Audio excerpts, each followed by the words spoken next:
to see everybody. This is the 8th conference and also the biggest meeting really to do with drugs and alcohol that ever takes place in the UK.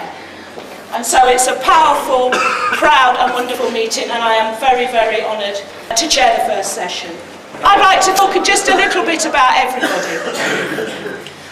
I think we're working and living in challenging times. We all know that, don't we?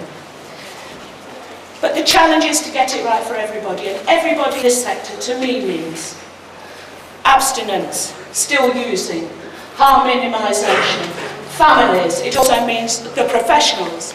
It means everybody, and it's getting it right for everybody. Quit beefing and let's go all together for everybody. It's good to see people that are achieving things in their lives, wherever they're at in their recovery journey.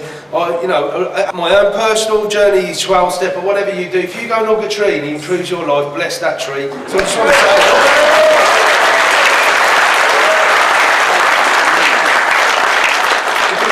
to say that our model's better than others, because it don't really matter. Our model works for people, and if yours does too, that's what we want to do, is empower people to be able to reach out. And all I did really, in hindsight, looking back, I created a service that I wish was there for me. That's all I've done, really. I created that service. It was a dream that I had.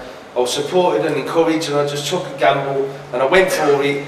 And it just grew and grew and grew. I never thought I'd be here, never thought I'd be doing what I'm doing. And now I'm creating an opportunity for people who want to create services like I did. So I want to support people who are doing that. So that's the journey. All of us in here all do some amazing things. Every one of us do, right? But the biggest weapon, psychosocial interventions or different kind of counselling, or whatever you do, the biggest weapon is the recovery community. So what we try and do is integrate people into the recovery community. Pretty much the rest kind of takes care of it. So you've got a proactive recovery community and you pick somebody up who's in treatment or using and stick him in the middle of that, they're going to be alright. Because what they're going to, it's like people in recovery are like laxative. You make shit happen.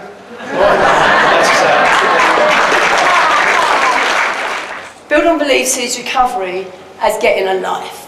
Getting off of drugs is one thing, getting a life together is an entirely different situation. I've come on off and on drugs.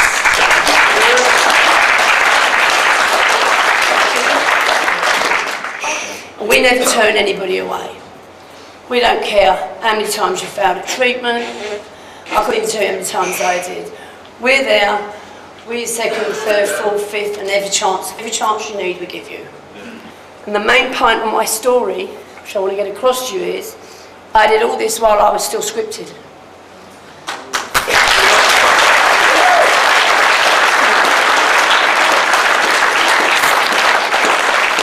Don't limit yourself because you're on a script.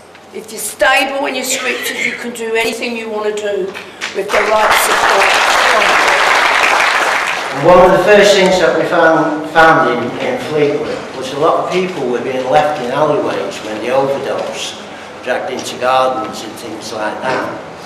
So we contacted the local DAT at the time, Lancashire Drug Action Team, and we asked them if they could do an OD campaign and contact the ambulance service and the police service to see if they can come up with a way of reducing the people being dragged out and left in the alleyways. And it was a result of when people rang for an ambulance, the ambulance would automatically ring the police would turn up, they'd hassle the people that was there, they'd search them, they'd arrest them, take them in, all that.